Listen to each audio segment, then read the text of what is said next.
Apa itu hasad? Karahatun ni'mah alal mun'ami alaih, nggak senang menengok orang lain dapat nikmat. Ustadz Somad, kalau bisa janganlah posting berita Ustadz ceramah di Polda disambut jenderal, janganlah diposting Pak Ustadz. Kenapa? Banyak yang sakit hati. Oh, makin saya posting supaya yang sakit jantung segera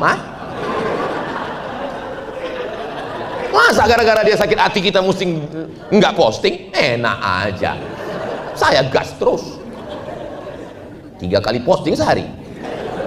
Apalagi hari ini, 1 posting angkatan laut, 1 posting angkatan darat, 1 posting polisi, 1 posting angkatan udara, 4 kali posting. Jantung koroner, diabetes meletus, asam lambung, asam urat, mati kontan.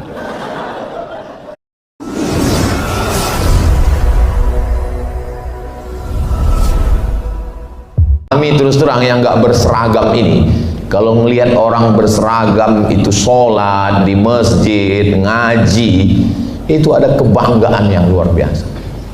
Bagi ibu-ibu yang punya suami berseragam, itu mungkin bagi ibu biasa aja, karena udah tiap hari ketemu. Tapi coba ibu tanya sama ibu-ibu yang suaminya nggak berseragam, berapa banyak perempuan yang sangat ingin nikah sama polisi. Tapi saya sarankan jangan jatuh cinta sama polisi. Kenapa? Soalnya kalau nggak jadi, move on-nya susah. Lewat lampu merah, ingat mantan. Setiap persimpangan, jadi saya sarankan kalau nggak yakin jadi nggak usah lah. Itu dulu beritanya pernah viral. Ada perempuan menjahit baju pink. Itu kan seragamnya Bayangkari kan. Sampai foto di mana-mana dengan suaminya. Setelah ditelusuri ternyata polisi palsu. Bagi ibu biasa aja punya suami polisi, tapi bagi orang yang menginginkan jadi istri polisi ini luar biasa. Maka kalau ibu selama ini ketemu bapak ucapannya innalillah, robahlah dengan ucapan alhamdulillah pangeranku telah tiba. Latihan dengan grup hadroh, setiap pulang pukulkan tola'al badru alaih. Perempuan kalau ikut grup hadroh itu suaminya agak takut dikit, karena dia udah mulai latihan memukul. Saya sebetulnya tausiah ini dipancing dengan pantun apa itu, saya mau cek keadaan situasi, apakah jamaah itu sedang happy atau sedang susah hati. Setelah saya masukkan pantun tadi, ini kelihatan dari wajahnya ini adalah orang-orang yang nggak punya masalah dan nggak punya utang. Mudah-mudahan yang ada utangnya cepat lunas. Banyak juga ternyata. Kadang kita tidak pernah mensyukuri nikmat karena nikmat itu kita lihat tiap hari. Itu kenapa kita tidak mensyukuri nikmat, karena kita lihat tiap hari. Tapi ketika nikmat itu hilang, barulah kita bersyukur. Makanya keluar lagu, kalau sudah tiada, baru terasa. Saya karena di masjid nggak saya nyanyikan. Kalau di tanah lapang, 3 lagu kita mainkan. Kalau udah nggak ada, baru terasa. Jadi jangan tunggu sampai dia nggak ada. Selama dia masih ada, kita nikmat.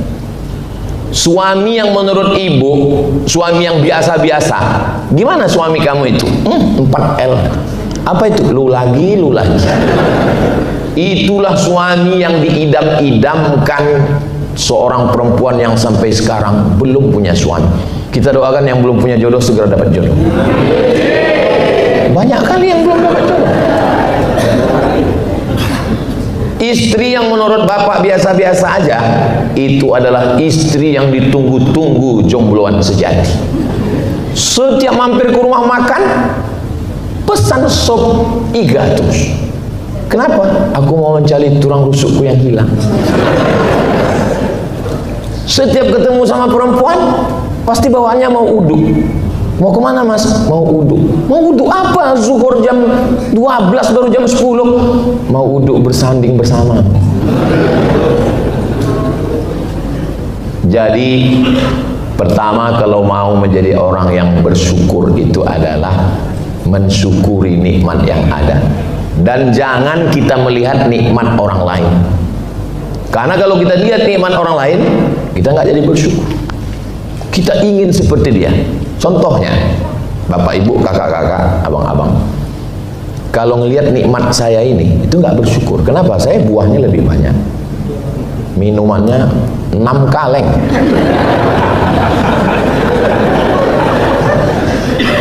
Sebetulnya kita saja yang melihat nikmat orang itu enak. Orang itu belum tentu enak. Contohnya, kan bapak ibu yang melihat, Ustaz Somad itu ada buah jeruk, ada buah anggur, ada buah pisang, ada minuman manis, ada energi, ada susu kurma, segala macam. Bapak ibu yang melihat, saya belum tentu bisa menikmati. Gimana saya mau makan minum ceramah? Jadi kadang kita lihat orang itu makanannya enak. Saya ini kan ceramah udah kemana-mana, ketemu orang kaya, ketemu konglomerat. Saya lihat ada kepiting, ada udang, ada cumi, nggak ada yang dimakan. Mau dimakan kolesterol, mau dimakan asam lambung, mau dimakan asam urat. Akhirnya cuma minum air putih, teh manis, diabetes. Makanya sebetulnya cuman gatal mata aja itu sebetulnya, kalau bahasa kampung kami, gatal mata aja. Makanya muncullah ungkapan indah sebelum dimiliki. Dalam segala hal, motor, ini kayaknya kalau punya motor ini gagah nanti, pas dipakai biasa aja. Mobil juga begitu, berapa lama setiap lewat di showroom itu lihat terus sampai lupa jalan. Setelah dimiliki biasa aja. Jangan dilanjutkan ke suami istri. Makanya muncul ungkapan hijau rumput di rumah lebih hijau rumput sintetis. Jadi kalau mau hati ini mau tenang, banyak-banyak bersyukur. Tolong kalau dengar pengajian, kalau memang dengar fokus dengar. Kalau memang agak ngantuk, fokus tidur. Jangan setengah-setengah. Karena kalau setengah-setengah itu nanti nggak jelas juga waktu pulang ditanya orang.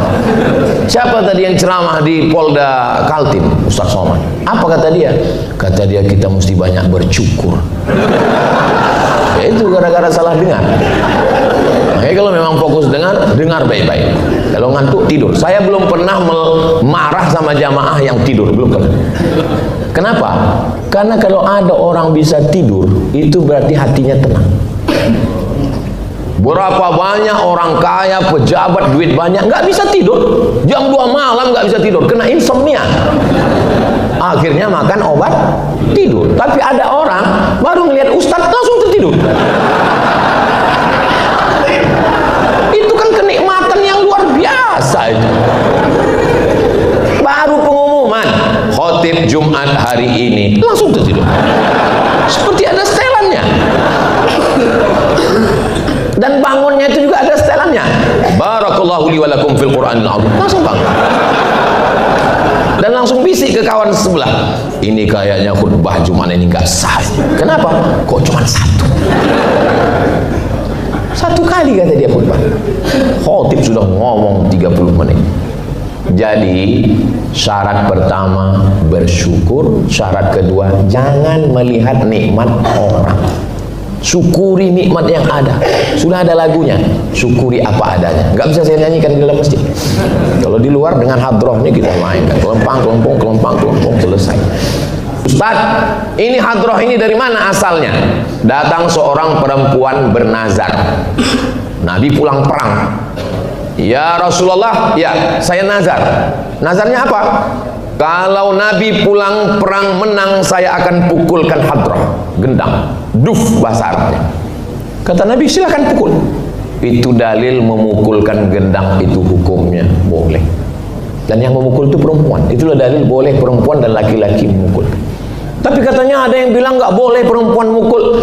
Maksudnya perempuan yang nggak boleh itu kalau pakaiannya tidak sopan atau make upnya terlalu berlebihan sampai 2 inci bedaknya, itu nggak boleh.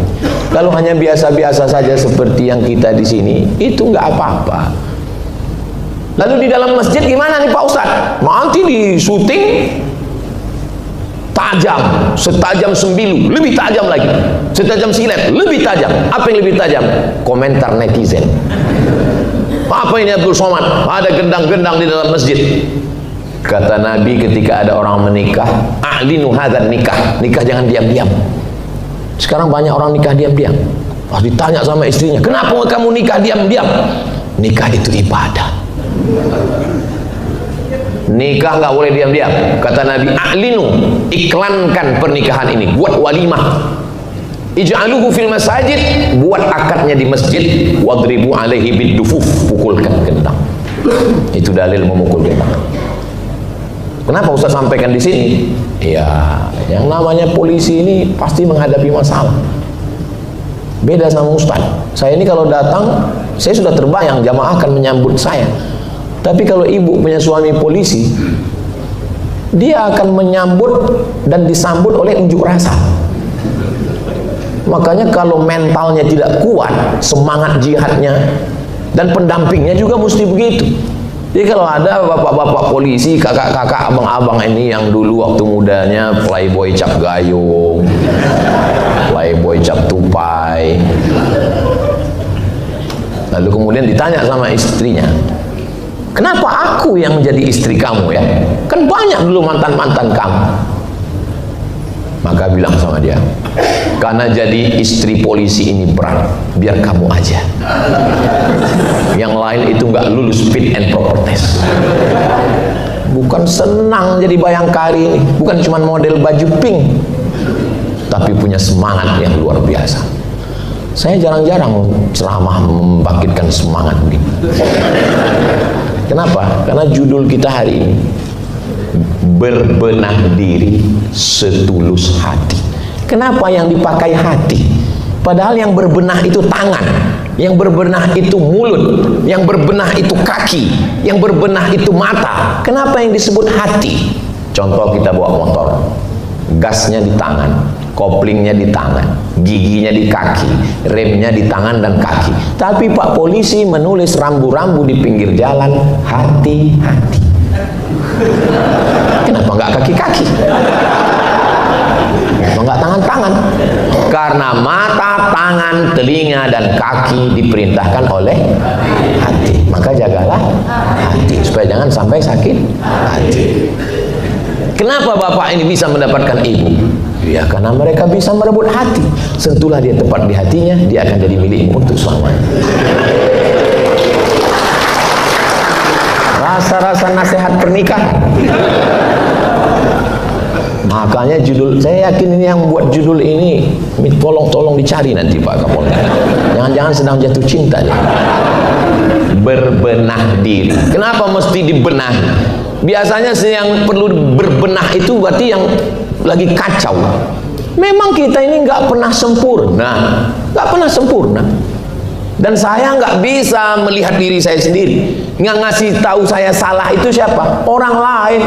Bapak yang moto saya, selesai acara baru saya tahu. Karena bapak kirim, ibu kirim ke WA. Ustaz, pecinya miring.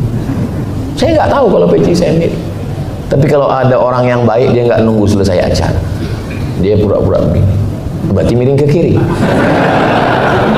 Tapi saya salah tangkap. Saya lihat tangan dia kiri, saya sangka di sini kanan.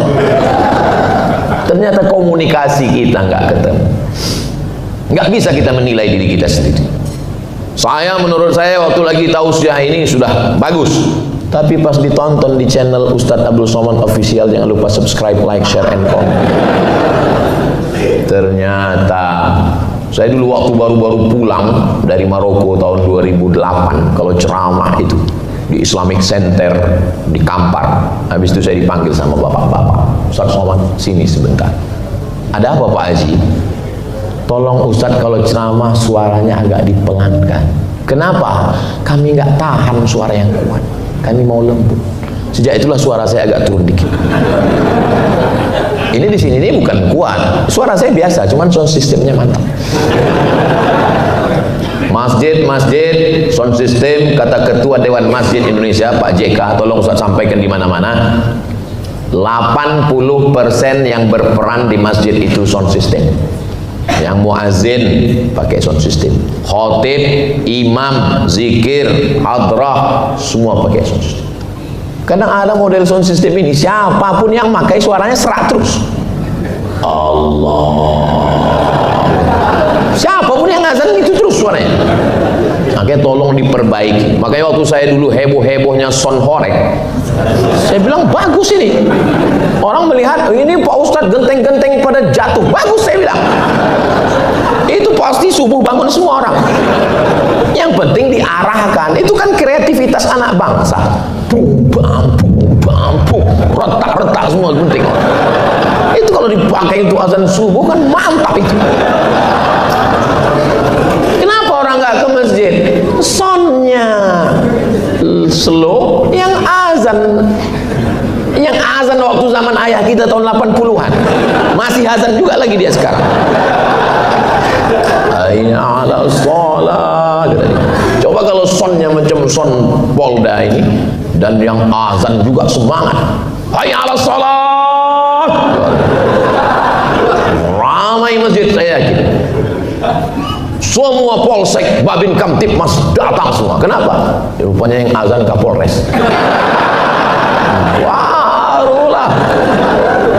Saya nggak nyebut Kapolda karena ada orang yang kayak. Jadi ini penting. Makanya Nabi itu kalau dia habis sholat itu, Assalamualaikum warahmatullahi, Assalamualaikum warahmatullahi. Saya seumur-umur kalau saya jadi imam, itu saya miring ke kanan. Berdasarkan hadis Nabi, karena jamaah ingin dapat barokah sebelah kanan. Jadi saya zikir subhanallah, subhanallah. Tapi ada hadis satu lagi. Nabi kalau selesai jadi imam, dia ngadap ke belakang. Ngadap ke jamaah. Saya banyak perhatikan imam. Banyak yang ngadap ke belakang, tapi matanya nunduk. Itu namanya imam grogi. Nabi dulu waktu dia jadi imam, dia ngadap ke belakang itu bukan nunduk. Dia nanya, asyahidun fulan, asyahidun fulan, asyahidun fulan. Inspeksi mendadak. Mana? Kenapa nggak sholat? Kenapa Ustaz nggak berani? Dia saya nggak ada kekuasaan. Kalau saya tanya mana si anu, mana si anu, langsung jamaah. Emang masalah buat lo? Tapi ketika kori kita tadi dengan pistolnya, dengan seragamnya nanya, apalagi sambil dicabut, mana si anu? Mana? Kenapa nggak sholat berjamaah? Ustadz Abdul Somad melaksanakan amar ma'ruf nahi mungkar dengan lisan yang lemah, ini dengan lisan. Oh, Ustadz kemarin kami lihat videonya gagah ceramah. Iya, di Polda. Gagah kita di sini karena dikawal polisi-polisi. Pas keluar dari sini nggak bisa. Jangankan keluar dari sini, mati mic ini. Tadi waktu di setel di awal udah berdegup juga jantung saya. Inilah nyawa saya. Mati mic ini. Pernah saya berangkat dari Pekanbaru sampai 5 jam naik mobil ke satu daerah. Begitu sampai di situ mati lampu. Ribut panitia, ribut. Coba cek mesin. Rupanya mesinnya nggak pernah hidup, mati juga. Akhirnya terus mereka bilang kepada Ustaz Somad, kami persilahkan. Langsung saya berdiri. Rabbana atina fid dunya wa fil akhirati hasanah wa qina azabannar. Jadi nggak bisa kita melaksanakan amar ma'ruf nahi mungkar ini sendirian. Mesti ada kerjasama yang baik. Dan siapa yang paling besar perannya untuk saat ini? Yang punya seragam, yang punya pistol. Maka mumpung seragam masih ada, pistol masih ada, pakai. Jangan nanti setelah seragam ditarik negara, pistol sudah nggak ada, barulah semangat ke masjid. Datang ke Ustadz Somad, apa yang bisa kita lakukan? Bapak masih aktif, baru pensiun Pak Ustadz. Ya, banyak-banyak istighfar aja lah. Pistol masih ada, pistol besi sudah ditarik negara Pak Ustadz. Terus tinggal pistol lain Pak Ustadz. Jadi kalau ada yang nanya kenapa Ustadz semangat pagi ini, karena berhadapan dengan orang-orang yang masih bisa menggunakan lisannya, matanya, kekuasaannya, seragamnya. Bapak-bapak yang berseragam ini nggak perlu ngomong, nggak usah bicara, diam aja dia, lihat dikit, langsung orang pucat. Tapi saya ngomong, ada orang lagayam, ada orang main judi, datang saya. Innamal khamru wal maisir wal ansabu wal azlamu rijsun min amali syaitan. Mereka cuek aja. Yang segan mungkin ada. Tapi manusia ini rasa takutnya itu lebih takut kepada hukum daripada takut kepada Allah Subhanahu wa ta'ala. Itu yang saya maksud dengan berbenah diri. Berbenah diri ini orang yang paling jorok, kotor, suka buang sampah sembarangan. Kalau dia tinggal di Eropa atau di Asia, tapi di Singapura, nggak bakalan dia buang sampah sembarangan. Kenapa?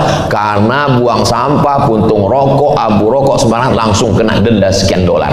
Ketakutan. Kenapa masjid-masjid kita lagi sedang sholat terdengar suara handphone? Karena tertulis di situ, tolong matikan HP.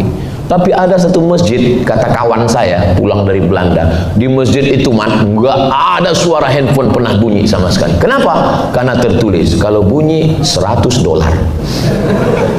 Boleh dibuat besok stiker. Orang lebih takut pada hukum dunia. Maka kalau ada orang mengatakan agama ini untuk di akhirat saja, nggak sesuai dengan doa kita. Rabbana atina fid dunya hasanah wa fil akhirati hasanah. Dunianya mesti hasanah, akhiratnya gak mesti hasanah. Makanya kalau baca doa itu doa yang difahami. Ini rukun yamani, ini hajar aswad. Dari hajar aswad mutar subhanallah walhamdulillah wala ilaha illallah wallahu akbar. Tapi ketika sampai rukun yamani ke hajar aswad, doanya berubah. Rabbana atina fid dunya hasanah. Ada jatuh jamaah, dia robah. Rabbana atina fid dunya hasanah wa fil akhirati Khadijah.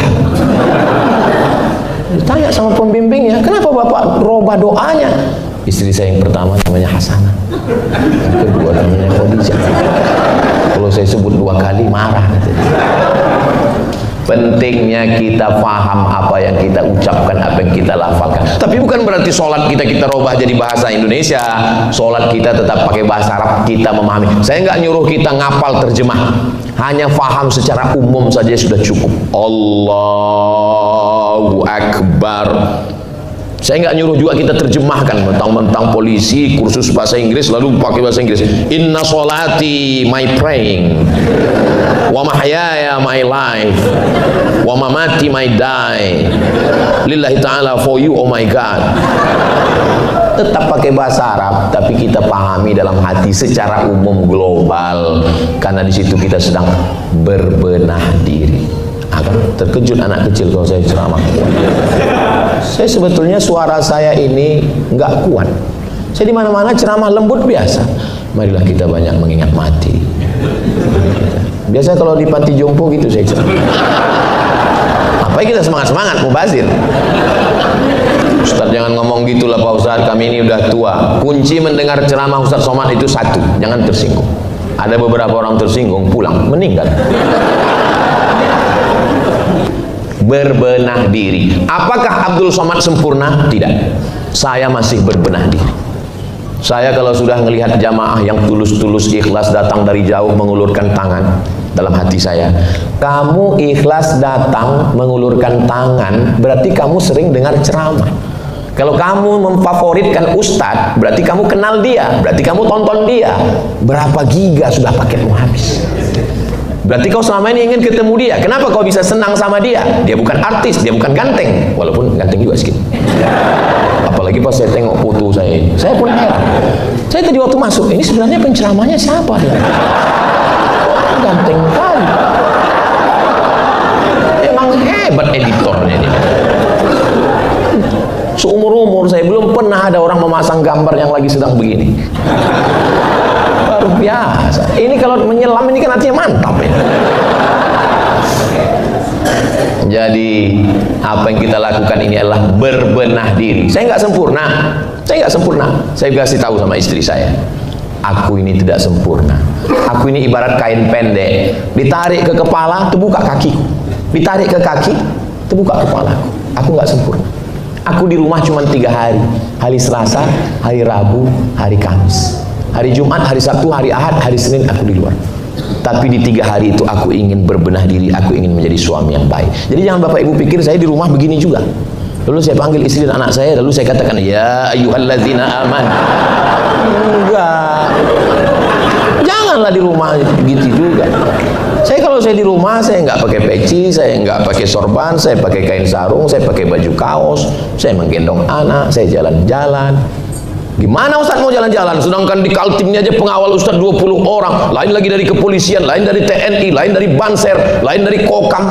Ya, tahulah saya caranya gimana supaya jangan ada pengawal. Saya pakai masker. Pakai masker, pakai kacamata hitam, pakai topi. Itu pun kadang ada juga yang kena.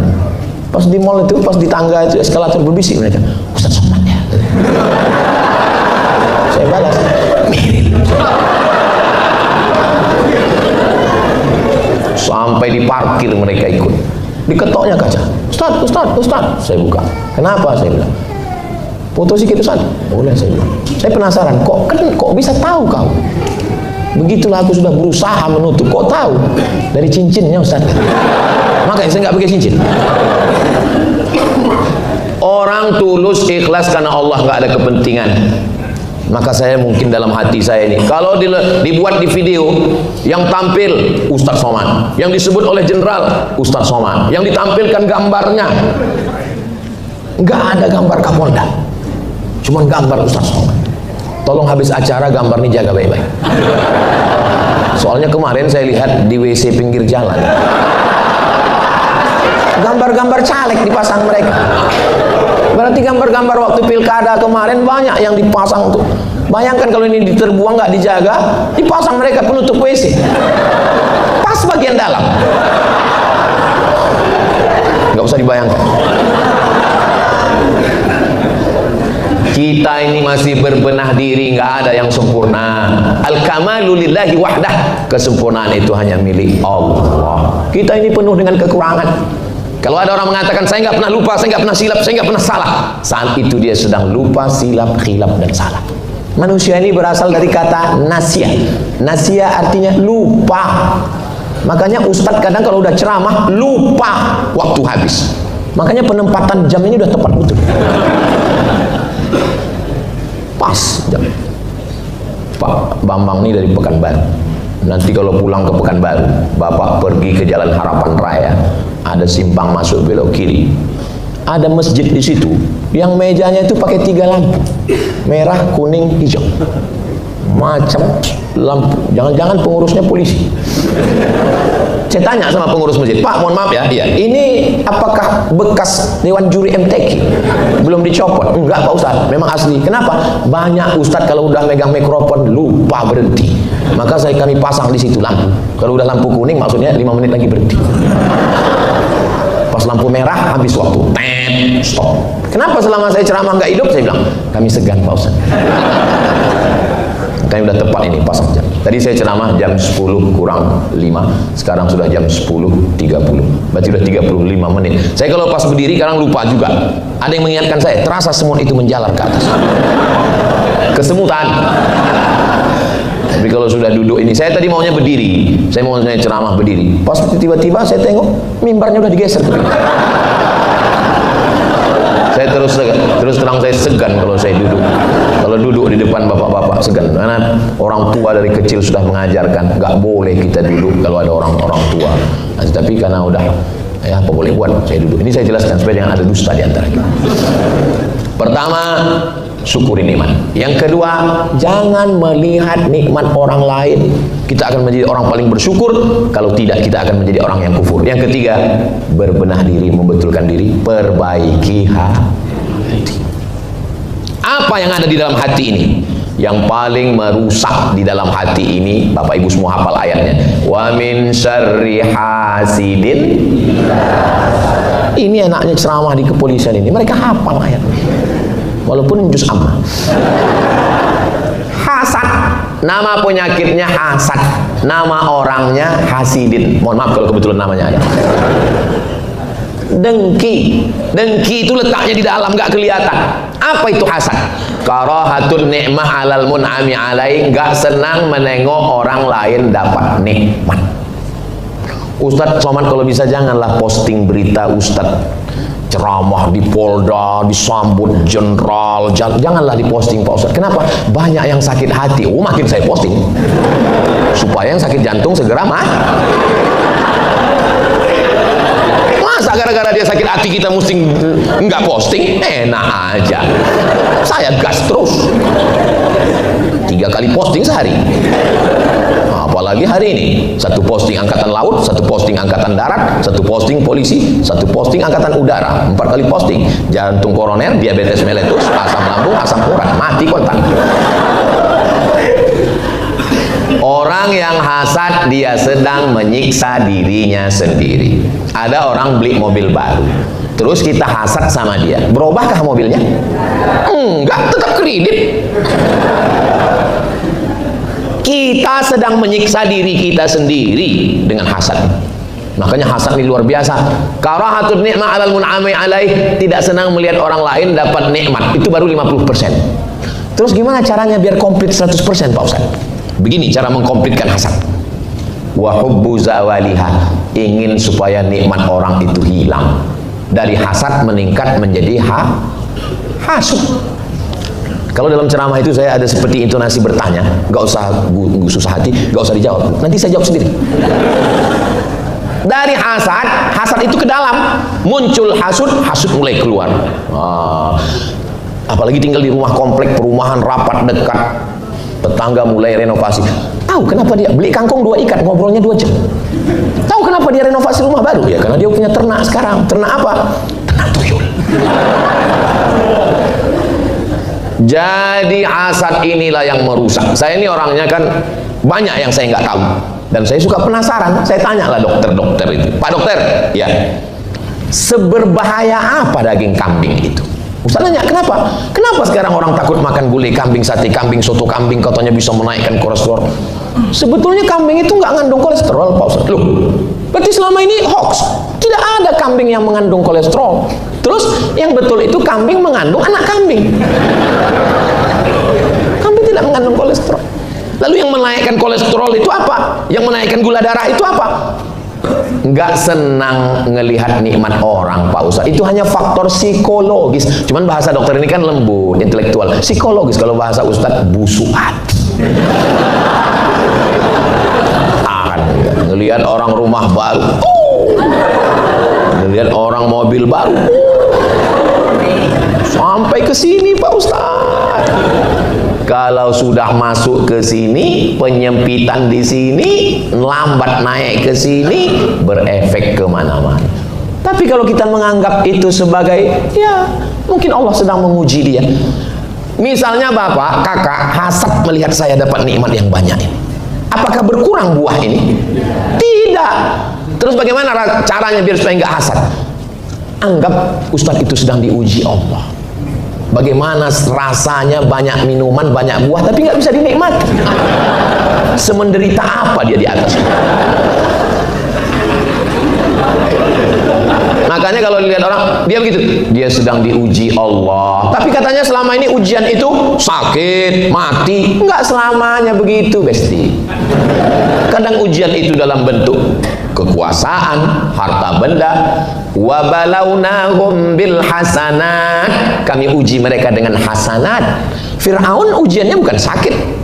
Enggak pernah tuh Fir'aun masuk rumah sakit umum. Fir'aun ujiannya dengan kekuasaan. Namrus ujiannya 400 tahun. Maka kita melihatnya dia sedang diuji Allah. Kita doakan dia supaya lulus ujian. Begitu cara memandangnya. Alhamdulillah, mudah-mudahan kita semuanya lulus ujian. Ustaz tahu dari mana lulus ujian? Kepada anak asuh. Tidak disebut anak yatim. Ini bahasa yang bagus.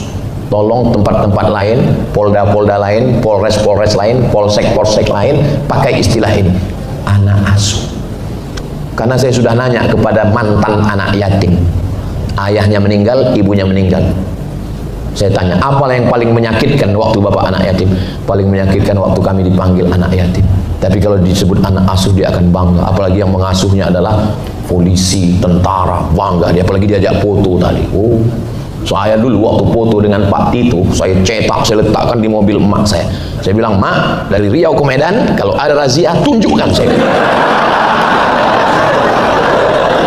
Selamat. Asal razia print, bebas. Bangga anak-anak kita. Saya berharap ada dari anak kesatuan kepolisian yang ayahnya meninggal dunia, ada juga dari masyarakat umum, tidak hanya diperhatikan dalam hari Bayangkara, masih banyak momen-momen lain, Bayangkara, 17 Agustus, Hari Pahlawan, Idul Fitri, Idul Adha, tapi saya tidak ragu dengan itu. Jangankan di daerah Kalimantan Timur, Balikpapan, sedangkan kami yang di Pulau Sumatera saja masih diingat dari kepolisian Republik Indonesia Kalimantan Timur ini. Gak ada angin, gak ada hujan, saya ditelepon. Assalamualaikum, Ustadz Somad. Waalaikumsalam. Siapa tim Ustadz yang di Kalimantan Timur? Oh ya, ada tim UAS Kalimantan Timur. Ada apa nih Pak? Kita dari kepolisian Kalimantan Timur mau memberi sapi kurban. Masya Allah, haru saya, sedih saya. Kenapa Ustaz sedih? Saya belum dapat sapi kurban. Tim Ustadz Abdul Somad yang di Kalimantan Timur pun mendapatkan keberkahan. Mudah-mudahan yang sudah berkurban, yang sudah berinfak, bersedekah dibalas Allah kebaikan-kebaikan. Orang yang bersedekah itu dua doa malaikat. Apa kata malaikat? Allahumma a'ti munfiqan khalafa. Orang yang bersedekah berilah dia ganti ya Allah. Tapi Allah Maha Adil. Yang pelit, bin bakhil, bin medit, bin kikir, didoakan malaikat juga. Apa kata malaikat? Allahumma a'ti mumsikan talafa. Orang yang pelit, binasakanlah dia ya. Biasanya memang kebinasaan itu dari kecil dulu. Misalnya pulang sendal hilang, helm hilang, suami hilang. Mudah-mudahan suami, ibu, istri semua dijaga Allah SWT. Dari bunyi aminnya ada kecemasan yang tidak. Kenapa kita nyaman di masjid ini? AC-nya 4 pojok, karpetnya bagus. Makanya usahakan orang-orang kaya bersedekah, kenyamanan masjid terjaga, terpelihara dengan baik. Kadang di beberapa masjid banyak juga AC-nya, tapi nggak hidup, nggak diservis, nggak ada anggaran. Tapi Masya Allah, tabarakallah, selesai orang sholat di Masjid Polda ini, Assalamualaikum warahmatullah, ke kanan karena kiblat ke sana. Habis itu sebelah kiri, Assalamualaikum warahmatullah, ke kiri. Apa pesan yang tertulis di dinding sebelah kiri? Ara'aital ladzi yukadzibu biddin. Tahukah kamu siapa yang mendustakan agama? Seakan-akan masjid ini mau ngasih pesan, kau salam ke kiri, sebelum kau keluar masjid, kau mesti tahu jangan sampai kau menjadi pendusta agama. Ara'aital ladzi yukadzibu biddin. Tahukah kamu siapa itu pendusta agama? Fadzalikal ladzi yad'ul yatim. Itulah orang yang menyia-nyiakan anak yatim, wala yahuddu 'ala ta'amil miskin. Itulah orang yang tidak memperdulikan makan orang miskin. Tertulis. Oh, jadi itu bacaannya Pak Ustaz.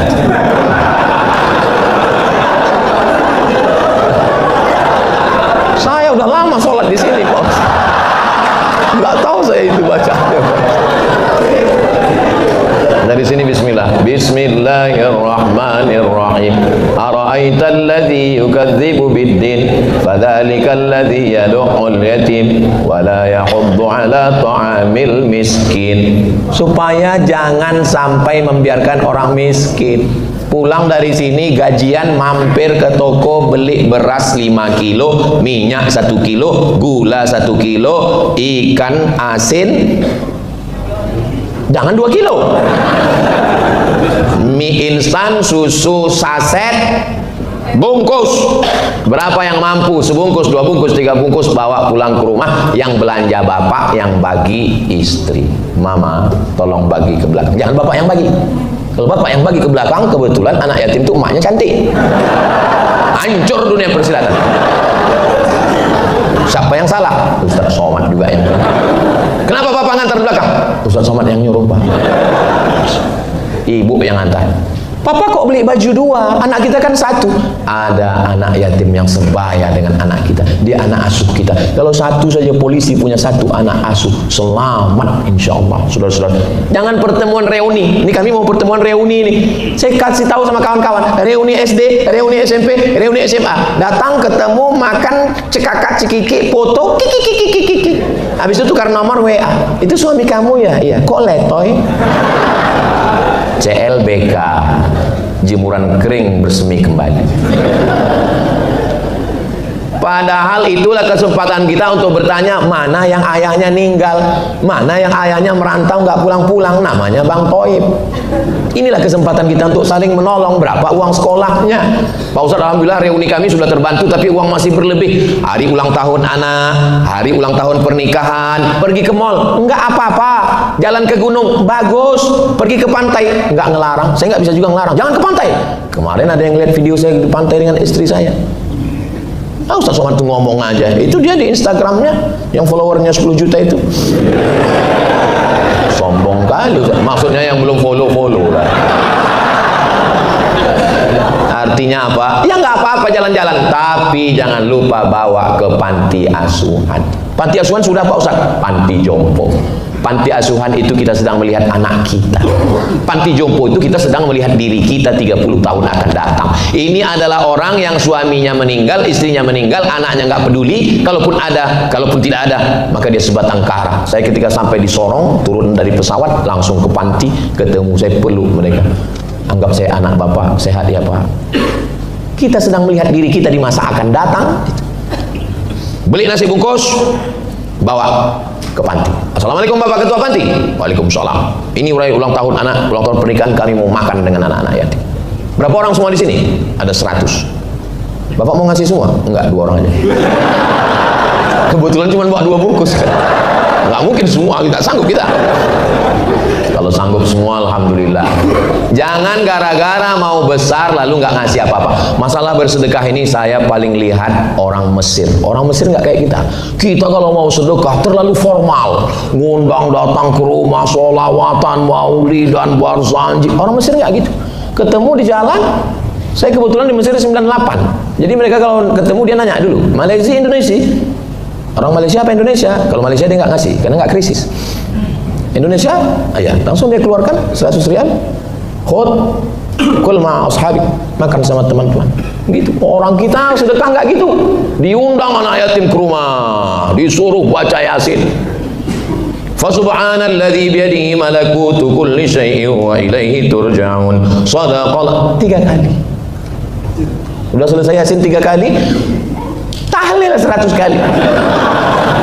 Saya kasih tahu sama istri, sama keluarga, kalian kalau ngundang anak yatim, suruh baca Qul Huwallahu 3 kali, Al-Falaq sekali, An-Nas sekali, Al-Fatihah sekali, baca doa selamat, makan. Karena kita ini mau menyantuni, bukan mau menyiksa.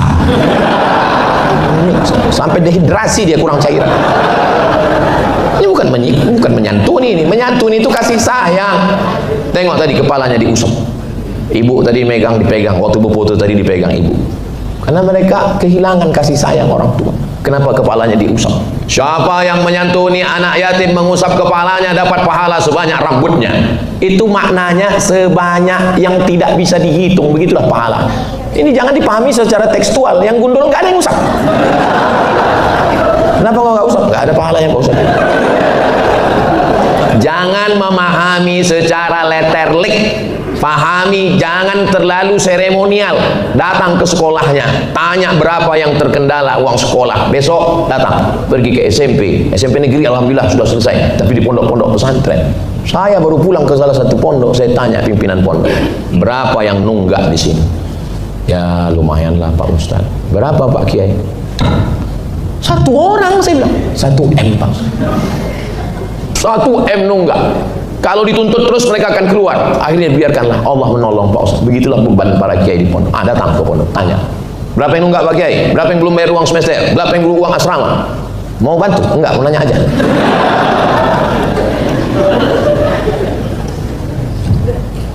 Hasil rapat paripurna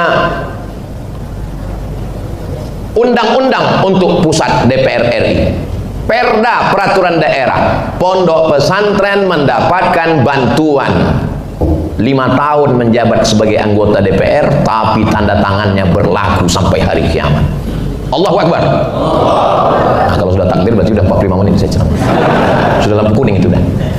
Harimau mati meninggalkan belang, gajah mati meninggalkan gading, manusia mati meninggalkan kredit. Tinggalkanlah APBD, tinggalkanlah RUU, tinggalkanlah undang-undang, tinggalkanlah jamaah nelpon. Ustaz Somad, ya saya baru bayar pajak, terus 3 tiba-tiba saya dikasih uang 15 juta. Kenapa? Karena katanya karena sudah bayar zakat maka pajaknya berkurang. Saya bilang itulah hasil perjuangan saudara-saudara kita di parlemen. Parle bicara, men parlemen, kantor tempat bicara. Dia digaji dengan uang negara untuk bicara di parlemen dan berhasil menggolkan pasal siapa yang bayar zakat ke Basnas, ada bukti slip pembayaran, berkurang pajaknya. Dan itu diatur oleh negara. Apakah halal duit ini Pak Ustadz? Halal, saya bilang. Halal Pak Ustadz? Halal. Kau udah 2 kali nanya, kalau takut kasih ke saya. Jadi rezeki yang diberikan Pak Ustadz, ini saya ragu ini uang ini Pak Ustadz, entah duit halal entah duit haram ini Pak Ustadz. Saya memang takut selama ini menyerahkan uang haram ke istri dan ke anak Pak Ustadz. Terus selama ini ya yang haram ini saya salurkan ke yang haram juga Pak Ustadz. Sekarang kenapa kau tanya? Ya saya udah taubat Pak Ustadz. Kemanalah saya bawa Pak Ustadz? Yang ragu duit ini tidak halal, serahkan ke masolih ammah, kepentingan umum, buat posyandu, buat jembatan, pokoknya yang dinikmati orang banyak. Kalau saya bawa ke pesantren Pak Ustadz, silakan, tapi kau kasihkan aja ke kiai. Dah, jangan kau bilang Pak Kiai ini ada beberapa uang haram yang mau serahkan. Usah kau serahkan aja. Mau dibuatnya WC, mau dibuatnya aspal jalan masuk ke pondok, mau buatnya drainase, itu terserah dia. Nggak usah kau ajari. Ini karena haram jadi buat WC aja Pak Kiai. Tahulah dia itu dah. Jadi kalau sepiring nasi berubah menjadi setetes darah, setetes darah itu masuk ke dalam jantung. Ustaz kok ngeliat ini? Saya lagi nyari bahan apa bacaannya ini. Setetes darah dari sepiring nasi masuk ke dalam jantung. Dari jantung ini menyembur darah. Jantung ini kan fungsinya menyemburkan darah naik ke otak. Maka darah yang kotor, yang jahat dari jantung kalau naik dia ke otak, otak juga jadi kotor, otak juga jadi jahat. Orang jahat itu bukan mulutnya, orang jahat itu bukan tangannya, yang jahat itu otaknya. Hafal semua ini ayatnya. Nasiyatin kazibatin khotiyah. Ini enaknya ceramah di Polda ini, hafal mereka ya. Nasiyatin ubun-ubun, kazibatin pembohong, khotiatin pelaku dosa. Yang bohong kan mulut, yang berdosa kan tangan, yang berdosa kan kemaluan. Karena mata, telinga, tangan, kaki diperintahkan oleh otak. Makanya orang kalau maaf, kalau darahnya kental, nggak ngalir ke otak, itu payah berpikir. Ngingat nama, ada siapa? Saya udah pernah ketemu. Mat kata dia, keluarga saya, Mat, iya bang. Aku sudah dideteksi, katanya darahku kental karena terlalu banyak minum gula. Makanya kalau ngasih ustadz itu jangan kasih gula, kasih air putih macam di Polda. Ini ustadznya nyindir minta teh kayaknya, enggak. Saya sudah minum tadi di atas. Ini saya jelaskan. Saya ini ustadz yang nggak pandai sindir menyindir, to the point. Buka daun nampak buah. Aku susah ngingat sekarang karena penyumbatan pembuluh darah gara-gara darah kental. Darah itu kental disebabkan oleh 2. Yang pertama santan, minyak, kolesterol. Yang kedua gula. Akhirnya tersumbat naik ke atas, payah berpikir. Pertanyaan saya satu aja. Ada satu yang mau kutanya. Iya. Istri masih ingat? Ingat kata dia. Berarti masih aman. Yang payah itu kalau udah nggak ingat lagi. Nah, itu kalau udah nggak ingat, kiamat sudah terjadi. Kalau sudah dia masuk ke dalam otak, maka merusak semua. Makanya anak-anak kita, diri kita, kita kasih perbaiki, memperbaiki. Berbenah diri setulus hati Polri untuk masyarakat. Kemarin saya buat video, polisi itu abang kita, adik kita, sepupu kita, ponakan kita, dan anak kita yang lulus tes pakai seragam. Dia bisa saja salah dan mungkin saja benar. Dia bukanlah makhluk yang turun dari planet Mars. Maka dia dari masyarakat. Dia dulu sekolah SD, SMP, SMA, ikut tes, lulus, dan dia kembali lagi menjadi anggota masyarakat. Orang takut itu ya sifat masing-masing. Kalau saya lihat pada personalnya, orangnya, hubungannya. Tapi kalau adik-adik kita yang sudah qori, dia imam di masjid, pas ada maulid dia pukul hadroh, orang sudah menganggap dia bagian. Orang tidak melihat dia sebagai polisi. Orang akan mengatakan itu imam kami, itu hadroh kami, itu kalau kami maulid dia yang baca simtud durar, itu adalah ustadz kami, itu adalah pelindung kami. Dan orang pun menjadi guyup bersama. Karena ketika terjadi konfrontasi dengan masyarakat yang menjadi bemper depan yang head to head direct bertemu dengan masyarakat, bukan pejabat-pejabat di Jakarta, tapi polisi yang turun di lapangan. Makanya kalau ada polisi yang punya rumah tahfiz Quran, yang punya pondok pesantren, yang punya lembaga pendidikan rumah Quran, saya dijemput dari kota, ibu kota provinsi, masuk ke kabupaten, sampai ke kecamatan, sudah bolak-balik. Kemana kita ini, saya tanya panitia. Ada yang mau kita resmikan Pak Ustaz. Pas saya lihat, musola kecil. Kenapa mesti kita yang meresmikan ini? Dia bernazar Pak Ustaz, kalau musola ini siap, yang meresmikannya mesti Ustaz Somad. Siapa ini? Pak Kapolsek. Kenapa Pak Kapolsek buat musola ini? Karena setiap orang urusan ke sini, ini kampung Pak Ustadz, terisolir jauh dari provinsi, kabupaten. Jadi orang kalau ngurus ini nggak bisa sholat Pak Ustadz, dan nggak ada anggaran untuk buat ini. Jadi ini anggaran dari mana? Kami semua Pak Ustadz ngumpul-ngumpul duit, alhamdulillah akhirnya jadi. Dan Ustadz lah kami minta meresmikannya. Saya nggak ada ikut beli tanahnya, nggak ikut kerjanya. Pas giliran tanda tangan, oh semak saya tanah. Siap saja. Mama saya yang abadi di situ. Mereka pun akan berpindah ke tempat yang lain, tapi catatan malaikat tidak pernah terlupa. Di mana bumi dipijak, di situ berdiri musola. Di mana kaki melangkah, di situ dihidupkan hadrah, dilatih sendiri. Kalau saya menghidupkan hadrah ini, anak-anak nggak serius, tapi kalau yang melatihnya adik-adik ini langsung latihan. Oh, dimanapun beliau nanti diletakkan jadi Kapolsek, jadi Kapolres, dimanapun seluruh Indonesia dari Sabang sampai Papua, dia bisa melatih anak-anak, kumpulkan anak-anak, suruh ngaji baca Quran, bayati sobasika nawan jaharka.